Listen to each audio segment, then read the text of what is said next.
네, 여러분 안녕하세요. 김준 목사입니다. 오늘 역시 말씀 묵상 같이 보도록 하겠습니다.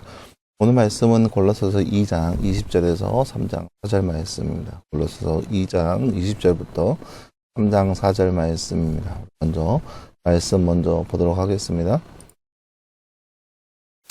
너희는 세상의 초보적 원리에 대해 그리스도와 함께 죽었는데 어찌하여 세상에 속하여 사는 것처럼 의식법에 복종하느냐. 붙잡지도 말고 맛보지도 마라, 손대지도 마라 하는 것이니 이것들은 모두 사용되다가 없어질 것으로서 사람들의 계명과 교훈에 따르는 이런 규정들은 자의적 경건과 거짓 겸손과 몸을 괴롭게 하는 데에는 지혜의 모양을 가지나 내 욕망을 지어하는 무익하다. 그러므로 너희가 그리스도와 함께 살리심을 받았으니 위에 있는 것들을 따라 거기에는 그리스도께서 하나님의 오른쪽에 앉아 계신다. 위에 있는 것들을 생각하고 땅에 있는 것들을 생각하지 마라. 너희는 이미 죽었고 너희 생명이 그리스도와 함께 하나님 안에서 있기 때문이다. 너희의 생명이신 그리스도께서 나타나실 때 영광 가운데 나타날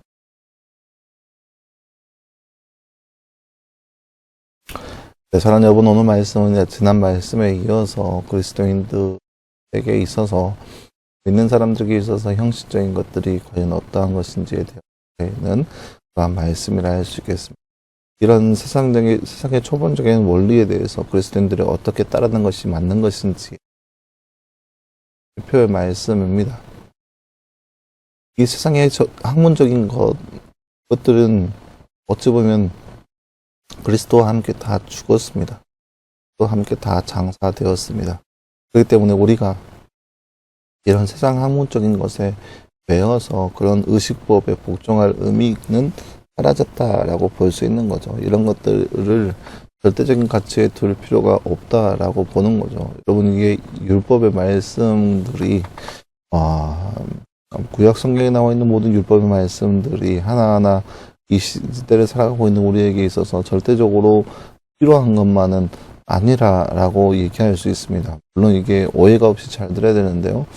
율법에 있는 여러 가지 율법 안에는 여러 가지들이 있습니다. 기본적인 거, 그다음에 의식법이 있고, 십계명 이렇게 도덕법으로 나눠집니다. 그러니까 율법이라고 하는 것이 의식법과 도덕법 쪽으로 나눠진대요. 의식법은 종교적 행위로서 어떻게 우리가 살아야 하는 것이고 어떻게 예배하는 것인지에 대한 그런 의식적인 모습 안에 이루어지는 법률이라고 하면, 도덕법은 우리가 살아가는 데 있어서 어떻게 사람다운 삶을 살아가는지에 대한 그런 법이 바로 도덕법입니다. 근데 우리가 의식법을 여전히 유대인들은 의식법을 주장하면서 그렇게 행해야 된다라고 오늘 말씀에서 얘기하고 있다라는 거죠. 근데 그 의식법이 과연 우리의 삶 가운데 얼마나 필요하겠냐라고 하는 바울의 의문입니다. 왜냐, 이 세상의 초보적인 원리는 그리스도에 의해서 함께 다 죽었는데 왜 그 세상 가운데서 의식법을 복종해야 하냐는 거죠. 예를 들면 이런 겁니다. 의식법에 따르면 우리가 매 하루에 초하루 예배라고 해서 매일같이 하나님 앞에 번제로 제물을 드려야 했었습니다. 번제로 제물을 드리면서 자신의 하루를 놓고 하나님 앞에 제사를 드려야 합니다. 번제를 드려야 합니다.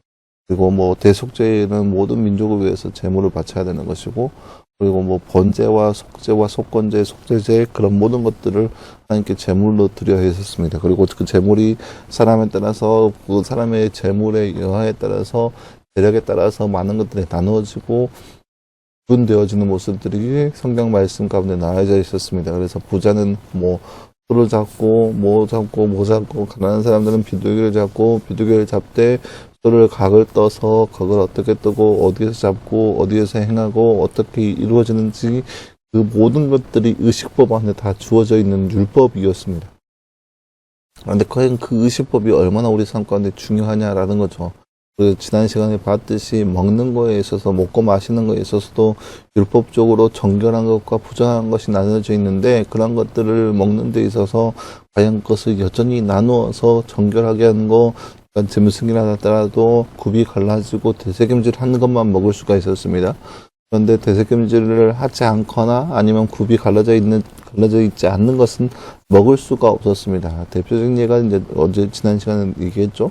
돼지 같은 경우는 굽이 갈라져 있지만 되새김질을 하지 않기 때문에 부정한 짐승으로 보았습니다. 그래서 그거를 먹으면 안 되는 거였습니다. 그 외에도 그 의식법안에는 먹지 말아야 할 것들 굉장히 많이 있습니다. 하지만 그런 것들이 과연 따르는 것이 맞는가라고 하는 거죠.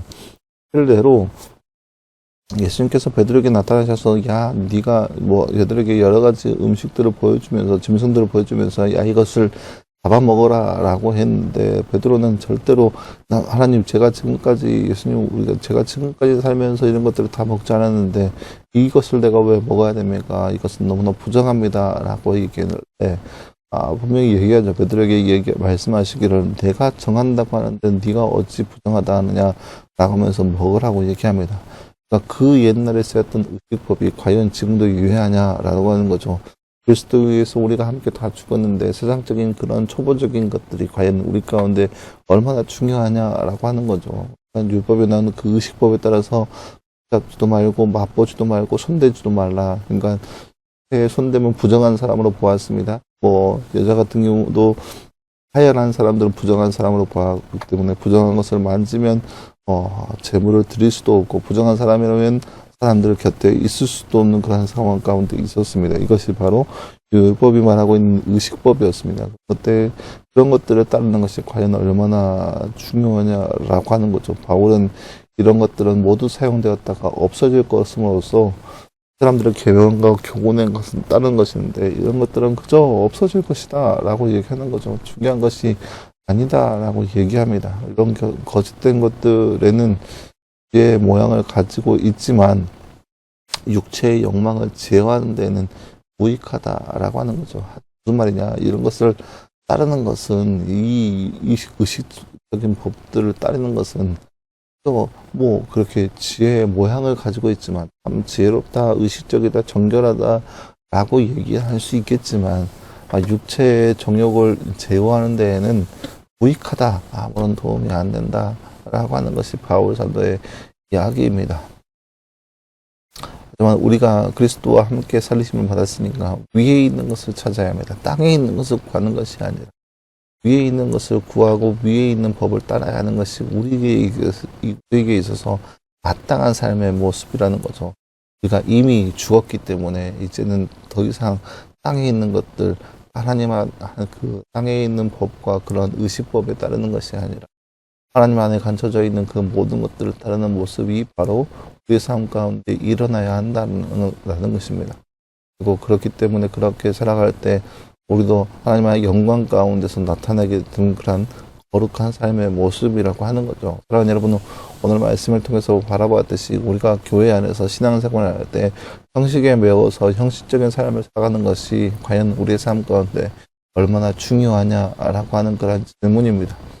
이게 비단 이제 여러 가지로 애매모호한 그런 결론에 짜들 수가 있어요. 뭐 형식적인 것은 완전히 되지 않은 게 어떠냐라고 하는 생각을 가질 수도 있어요. 근데 그렇기 때문에 잘 생각해 봐야 할 것입니다. 적인 것들이 우리 가운데 중요하지 않다라고 하는 것은 사실입니다.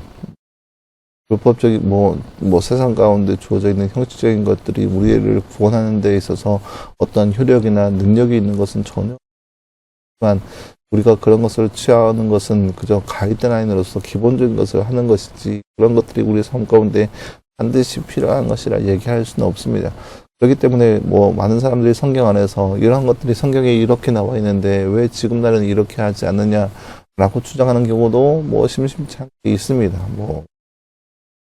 쉽게 되는 얘기 중에 하나가 물론 제가 다른 종교에 대해서 얘기하는 건 아니겠지만 초대교회 당시에는 여자들이 머리에 뭔가를 천을 뒤집어 써야 했었습니다. 여자는 정결한 옷을 입어야 했었고 물론 사회적인 배경이 있었지만 그런 것을 통하여서 머리에 천을 씌워야 했었습니다. 교회 안에서 또 조용해야 하고 남들에게 얘기해서는 안 되고 자신의 의견을 피력해서도 안 되는 그런 입장들이었습니다. 그게 이제 성경 말씀에도 나와 있습니다. 근데 과연 그것이 그런 의식적인 것들이 형식적인 것들이 교회 안에서 그냥 필요한가? 구원을 이루는 데 있어서 반드시 필요한 것인가? 육체의 정욕을 이기는 데 있어서 반드시 필요한 것인가에 대한 의문에 있어서는 절대 그렇지 않더라. 형식적인 것에 있어서 우리의 구원을 해치는 것이라면 오히려 안 하는 것이 맞죠. 그것이 우리의 구원을 이루는데 방해가 된다면 형식적인 것을 피하는 것이 맞죠. 그런 것들이 형식적인 것을 취하면서 우리는 이렇게 한다, 우리는 이렇게 한다, 우리는 이렇게 하고 있다, 우리는 이렇게 하고 있다. 이 모든 것들이 우리에게 있어서 자랑거리가 될 수는 없습니다. 자랑거리가 될 수가 없어요. 왜냐? 그것이 우리에게 있어서 구원을 이루는 특별한 효능이 있는 것은 아니기 때문에 우리는 땅에 있는 것을 바라보는 것이 아니라 하늘에 있는 것을 바라보는 것입니다. 우리가 하늘에 있어서 말 그대로 하나님을 찬양하는데 하나님을 경배하는 데 있어서 그것을 치중하여서 그것에 집중돼서 해야 하는 것이지 형식적인 것을 취하여서 막 우리는 이렇게 해야 된다, 우리는 교회는 이렇게 해야 된다 하는 그런 차단된 모습이 우리의 구원을 이루는 데 있어서 특별한 모습은 없다라고 하는 거예요. 그렇기 때문에 우리가 하나님을 예배하고 찬양하는 데 있어서 가장 최선을 다하되 형식적인 것을 치중하는 것이 아니라 형식적인 것을 치중하면 사람들이 자신 스스로가 면류관을 씌울 수가 있습니다. 예를 들어서 뭔가를 행위를 했다라고 하면 나는 적어도 그 행위를 한 사람이야. 할례라고 했을 때 우리가 지난 시간에 할례에 대해서 함께 살펴봤죠. 할례라고 했을 때 나는 할례 받은 사람이다. 그렇기 때문에 나는 천국 간다라고 하는 특권의식을 갖게 되는 거거든요. 형식은 그런 맹점이 있습니다. 하지만 우리는 그렇게 형식에 치우쳐진 사람이 아니라 그리스도를 섬기고 그리스도에 가는 그 발자취를 따라가는 존재입니다. 그렇기 때문에 형식적인 것보다 우리의 내면에 있는 믿음을 바라볼 수 있는 삶, 형식적인 것에 치우쳐져서 그런 것을 따르는 삶이 아니라 내면의 신앙생활, 내면의 우리의 믿음을 항상 점검하면서 믿음 안에 거하며 살아가는 삶이 바로 우리의 삶이 되어야 할 그래서 이 땅 가운데 이렇게 많은 것들이 막 어지럽게 있는 이 세상 가운데 그런 그 눈에 보이는 것에 현혹되어서 살아가는 우리의 존재가 아니라 오직 그리스도를 믿는 믿음 안에 살아갈 수 있는 그 거룩한 삶을 살아갈 수 있는 도와야 하는 삶이 되기를 간절합니다. 기도하겠습니다. 사랑하는 하나님 감사합니다. 주님 오늘 말씀을 통하여 그리스도인들의 형식적인 모습이 어떠해야 하는 것인지 살펴보았습니다. 우리도 이 땅 가운데 살아가면서 오직 그리스도를 따르고 하나님 말씀들 안에서 거룩을 추구하며 살아갈 수 있는 우리의 삶 될 수 있도록 우리 가운데 함께하여 주옵소서. 눈에 보이는 것에 치중되어서 눈에 보이는 것을 극구하여서 형식적인 것에 얽매여 사는 우리의 모습이 아니라 오직 하나님 나라를 위해서 위의 것을 바라며 위의 것을 추구하며 살아갈 수 있는 삶이 바로 우리의 삶 될 수 있도록 우리 가운데 함께하여 주옵소서. 오늘 말씀 감사드리며 살아계신 예수님의 이름으로 기도하였습니다. 네, 사랑하는 여러분 감사합니다. 오늘 하루도 늘 말씀하여서 승리할 수 있는 여러분들을 간절히 오늘도 수고했고요. 내일도 역시 우리 말씀 묵상으로 함께 찾아보도록 하겠습니다. 수고했습니다.